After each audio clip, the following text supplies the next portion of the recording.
screen? Yes, yes. Let me get my screen up now. Okay.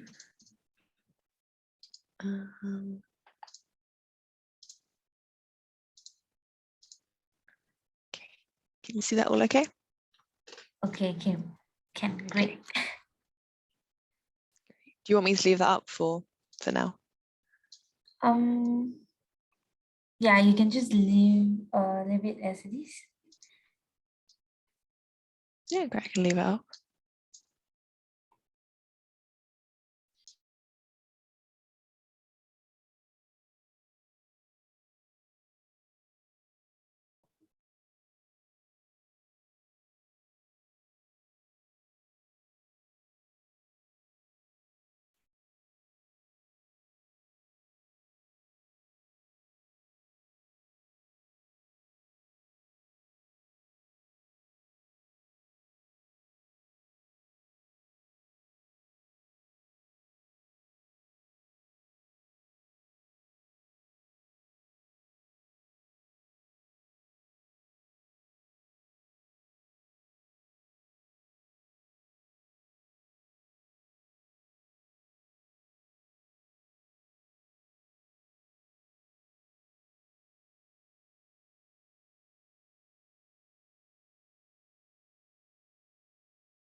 Hi, we meet again.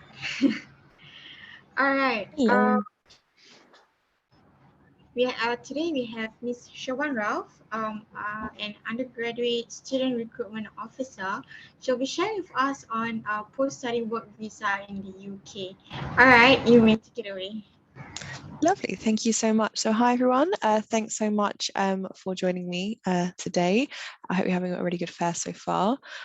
So I am going to be taking you through super quick, oh, excuse me, that's the wrong screen, about the around the post-study work visa and what happens after you graduate and are planning to stay in the UK. I will just say that if you do have any very in-depth questions about the visa process, and I do have some great resources for you.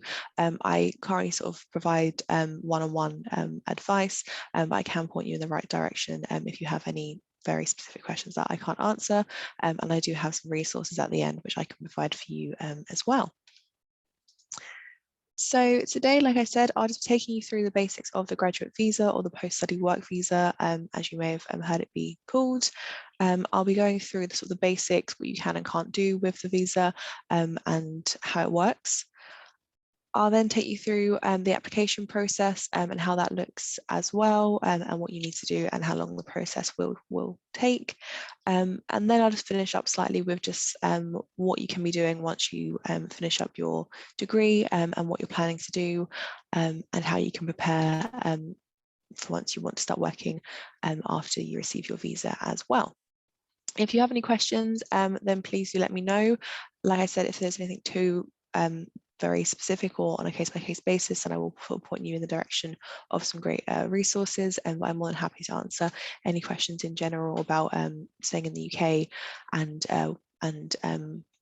working here once you finish your degree as well. So first things first then, the visa and the application process. So the basics of the visa is that it is of course for graduates who want to work or look for work in the UK. So you're going to finish up your degree and then you'll be able to stay in the UK for a period of time afterwards if you are planning to work once you finish up your degree. Now, the length of the time that your visa can be for does depend on the length of your degree. So if you have completed an undergraduate degree or a master's degree, so either something like a BSc, a BA, an MA, MSc, so an undergraduate or a postgraduate degree level course, then you'll be given a 2-year visa. If you are applying for if you are currently studying a doctoral level qualification, so a PhD, for example, then you'll be able to stay for 3 years once you graduate as well. Now, with this route, you don't need to have a sponsorship and you can apply without a job offer. There is another route, which I won't be talking about too much today, but there is the skilled workers visa as well, which is a slightly different route and does require certain other requirements, but that again I can sort of point you in the direction of some guidance with that, but this is sort of one way to go to stay in the UK and to work, but there are some other routes there as well.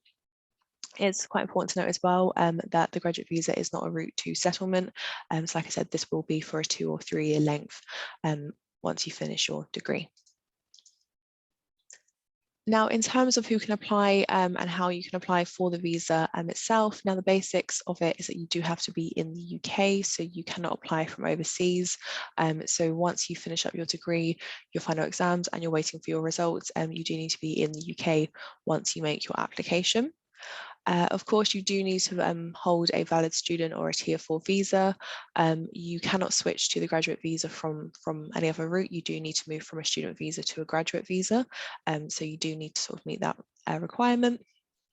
Of course, you do need to have completed your degrees, either your bachelor's degree, your master's, your doctoral degree, and you do need to have successfully completed and passed it as well. And it must be for the course that your Tier 4 visa was issued as well. So you'll graduate straight from your degree that your Tier 4 visa was issued for, and then you'll be using that to then apply for the graduate visa.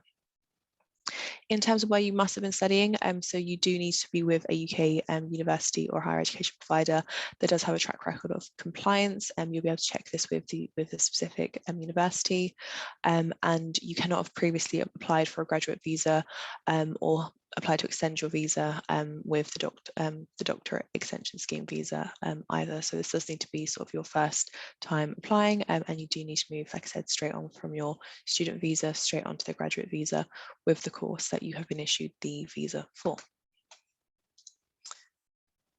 Now, in terms of what you can and cannot do with the visa, there are quite a few things that you can do, and there are a few limitations as well.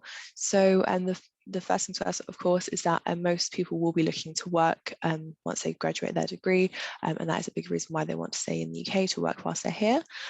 So you can be looking for work, or you can have received a job offer. You don't need to have had a job offer to apply for the visa. You can just apply and then be looking for work. There are no restrictions on the number of hours that you can work or the type of work that you can do. So this also includes things like working for yourself, so being self-employed, or doing any voluntary work as well. So you can do any of this work for any amount of hours, and you don't need to have this in place once you apply. You can just be applying with the intention to be looking for work whilst you're here. The only exception is that you cannot work as a professional sports person, I'm afraid. You do also have the opportunity to switch onto the skilled worker visa, which I did mention before. So some jobs will meet the criteria for a skilled worker visa, and if that is the case, then you can switch onto this route. Again, more details on that, I can send some good links at the end, but this is a slightly different process, but you can do it if you have been given a graduate visa. You can switch on to a skilled worker visa if your new job that you have received does meet this criteria. You can also choose to study whilst you're here as well, but there are some limitations to this. So you can study both full-time and part-time, but you cannot be studying a course or at a university that holds a student visa sponsor license, and you cannot be studying a course that meets the requirements for a student visa. So if you are planning on doing a course that would need a student visa, then you do need to secure a student visa to study, but there are still some educational opportunities that don't require this, so you can do this on the graduate visa.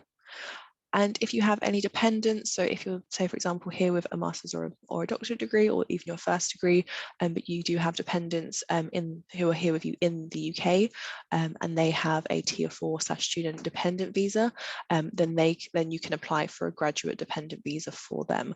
So if you do have any dependents who meet the criteria, then you can also apply for a new graduate dependent visa for your dependents as well.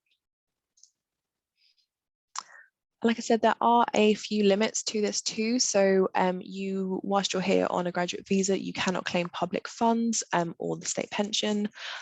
You cannot extend your graduate visa or apply more than once. So it is kind of a one-time thing. Like I said, you can't work as a professional sports person. You cannot apply with dependents if your dependents are not already in the UK on a Tier 4 or student dependent visa. So they do need to meet that criteria before they can receive a graduate dependent visa. And like I said, you can still study, but there are some limitations on the courses that you can study, and you can only study with a graduate visa if your chosen course is not eligible for a student visa. If that is the case, then you would need to get a student visa. So there are some limitations on what you can do, but also lots of things on what you can do as well. And like I said, most people will be looking to work, and you can have this secured, or you can be looking to apply for work. It's up to you, but you don't need to have work in place once you apply. You can do that once you receive your visa as well.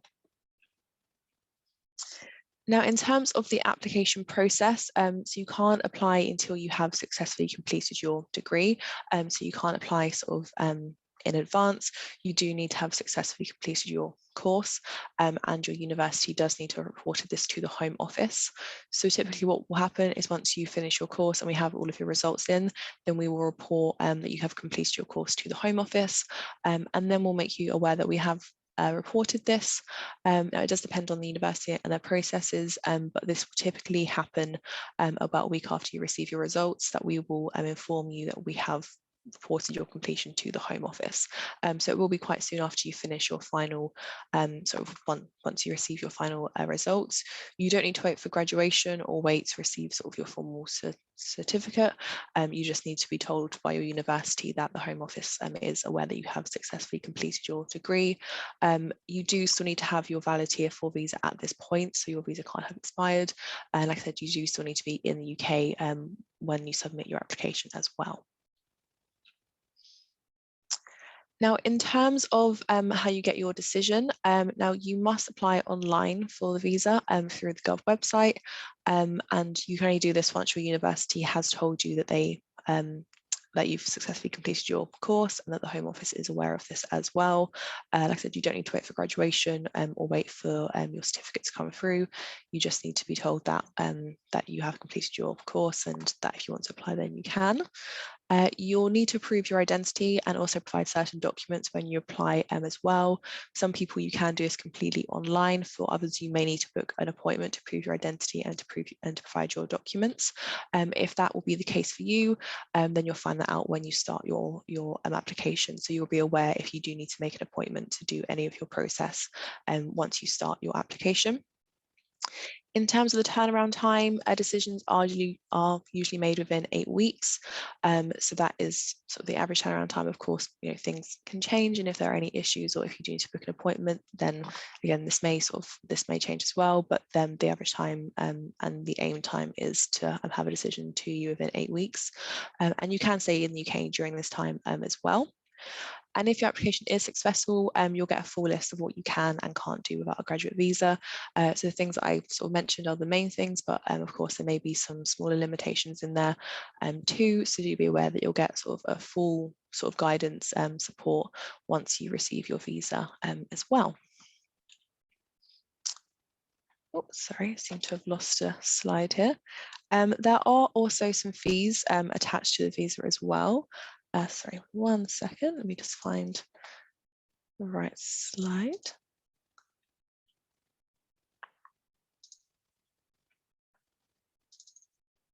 Oh, sorry, everyone. Seem to have lost the slide there. There are some fees that are attached to the visa. So you do need to pay an application fee, and then you do also need to pay a immigration health surcharge as well to use the health services whilst you're in the UK, and this is per year, the health surcharge. So currently the cost as of sort of right now, again, do bear in mind that these things may all change by the time that you come around to graduate, but the current cost right now is sort of between £1.5 to sort of £2,500 per year, depending on the type of visa that you do receive. So if you receive the 2-year visa, if you've done a bachelor's or a master's course, then you'll pay for 2 years of the health surcharge and your application fee. If you receive a 3-year visa once you graduate from a doctorate program, and then that'll be 3 years of the health surcharge plus your application fee as well. Again, the prices may change, so any prices currently on the government websites, bear in mind, are right as of right now, but of course things may change in a few years or so, so do just bear all that in mind when it comes down to costing and to numbers. So that was a very good overview of the basics and the process and how you actually do receive your visa. Like I said, if you want any more very sort of in-depth information or experience from student, then I have some resources at the end for you as well. But the best resources that you can find are from places like the government website. UKISA as well are also a really great service to help with international students whilst they're currently studying or in the process of applying or thinking about what they want to do after they graduate too. And the individual university websites also will have some immigration pages that do sort of go over the basics of what happens with the graduate visa. So if you do want to look at any particular universities, then you can normally find this help and guidance on their website. But like I said, the government pages are a good place to start with the basics as well. So just to wrap up then on some graduate opportunities and things that you might want to think about doing once you're finishing up your studies. Now, of course, it does depend on your degree and what you've been doing during your degree as well. So you may have been doing a standard 3-year bachelor's degree. You may have extended this with a placement year or a study abroad year, or you may be doing a master's degree with a placement in it, or you may be finishing up a research-based degree like a PhD, for example.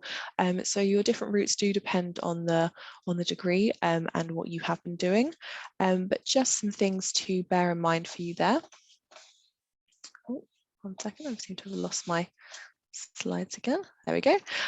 So one thing first is, of course, to be making sure that you are making use of your career service at your universities. Now, every university will have a career service, and they are there to help you with the process of not only what you're doing whilst you're at university, but also what you want to do whilst you're finishing and what you want to do in your sort of your post university life. So University Career Services will run lots of different events throughout your whole time at university, but every year they'll also do things like graduate job fairs that tend to happen maybe sort of twice a year, in the autumn, in the spring. Again, it does depend on the university, and they will have different graduate providers who provide different graduate schemes, or just local companies, for example, or sort of big companies in the UK who will come in and they will sort of have a fair, a bit like today, but normally it is face-to-face, and they can talk to you about their graduate schemes and what graduate jobs are available as well. So it may still be quite a way off, but whilst you are at university, do bear in mind that these services are there for you, and they are a really great way to network and get to meet potential new employers, and also find out what you might like to do as well. Your career service can also help you with things like looking through your CV, helping you with any cover letters, the application process, doing mock interviews with you. So there are plenty of different workshops and things that you can be getting involved with, and you just need to reach out to the university to help you with this. Like I said, it may be a part of your course too. So for example, here at Bath in School of Management, we have some really great classes that happen all through your degree, and these are sort of there to help you really kind of get ready for graduation, even from right at the start. So your university may sort of incorporate this as part of your degree, but do bear in mind that if you do want any extra help with any particular job applications, or even just thinking about what you might like to do when you graduate, if you're not too sure, then your career service is a really great port of call whilst you're at university and even afterwards as well. Second thing, of course, is do make sure that you are exploring your options too. So if you are coming to the end of your degree and you think that you're not actually too sure what you might like to do, or you're not sure if you want to stay in the same sector as your degree is based in, that's completely fine. There are plenty of graduate job opportunities or graduate schemes that do require a certain degree, but there are also plenty that just require a degree of a certain standard. So you do have plenty of options after you graduate that aren't related to your field, if you do decide to explore and sort of do something else. Again, it's just really good to keep in touch with your career service and to be aware of what they're currently providing, and go and talk to them about what you think you might like to do, what you think you don't want to do. Talk about your skill set and your experience. If you did a placement year, if you did a study abroad year, what did you like about this? If you've done any internships, was it something that you wanted to do again? And they can really help to point you in the right direction of what you can do and what you may want to do, and how to go through this process as well. Like I said, you don't need to stick within your sector if you don't want to. That's completely fine. In the UK, there are plenty of jobs that do just require graduates who have a really good skill set, but much more thinking about not only your subject knowledge, but also your transferable skills. So things like communication, working with technology, and teamwork, for example. So any subject skills that you have are great, but you also have tons of transferable skills which you can apply elsewhere as well. So don't be too worried, if this is, if you're currently looking to do your first degree, your bachelor's degree, and you don't know what you want to do sort of when you finish university, that's completely fine. There are plenty of options there for you, and you just need to explore them. And finally, do make sure that you keep up to date with the sector. So if there is a particular sector or area of the work that you want to go into, do just make sure that you are aware of the process. Now, for graduate schemes, the applications can start quite early. So if you're in your final year, for example, they could be starting in the autumn or early in the spring. So do make sure that kind of once you hit sort of the end of your second year, the sort of the middle of your second year, if you're an undergraduate, that you are aware that you might have to start looking for graduate schemes quite soon once you start your third year. So do be aware of any deadlines, any tests that you might need to take, any qualifications that you might need as well. So just keep on top of the process, and do think about what you may or may not want to do. But again, the career service, the student immigration teams, the international student advice services, all at your universities can help you with all of this. You just need to really reach out and ask that help if you do need it. But like I said, lots of universities do also incorporate this in your degrees too. So you'll be pretty well supported, but there is extra support if you do need it as well. So that was just everything from me. Now I've put a couple of things on the screen. So that is my email address there. If you want to talk to me about anything Bath specific, please do get in touch. Please also do feel free to come and book an appointment with me. I'm here today and tomorrow. And if you wanted to keep in touch with the university as a whole, there's a little QR code on your screen there. So do feel free to scan that and pop in your details if you want us to keep in touch with you. If you wanted to talk to any of our current students, then you can do that as well to find out about how they're doing at Bath currently. But there's all important resources that I was talking about. So I've put our guide on that we have at Bath on our websites there. But like I said, lots of universities will also have these guides too. So just do a bit of Googling for the universities that you are looking at and sort of find out how they can help you with your post-study life. And then I've also put the link for UKs on there as well, and they're working after studies guide too. But also if you Google things like the Gov website with the graduate visa, then you'll find the basics on there as well. So there's plenty of resources out there, but the Gov website, UKISA and your universities are a really great place to start. So thank you very much. And if you have any questions, please do let me know.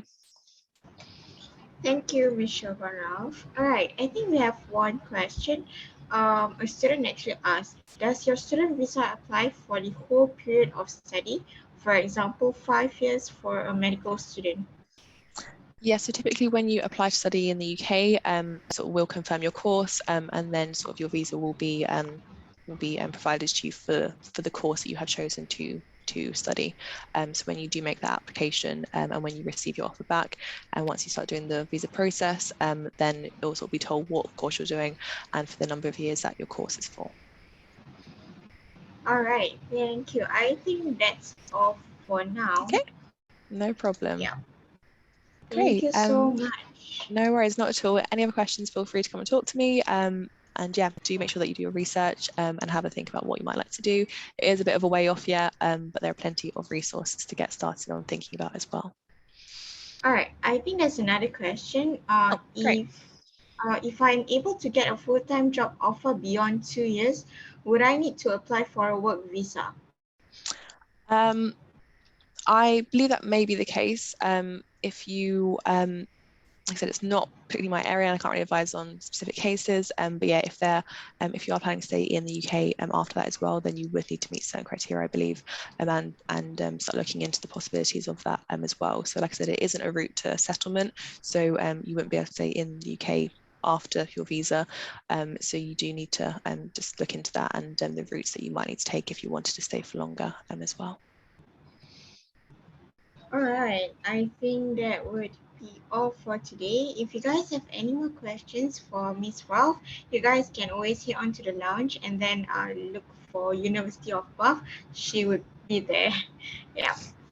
Lovely. Thank you very Prince. much, everyone. No worries. Thanks so much, everyone.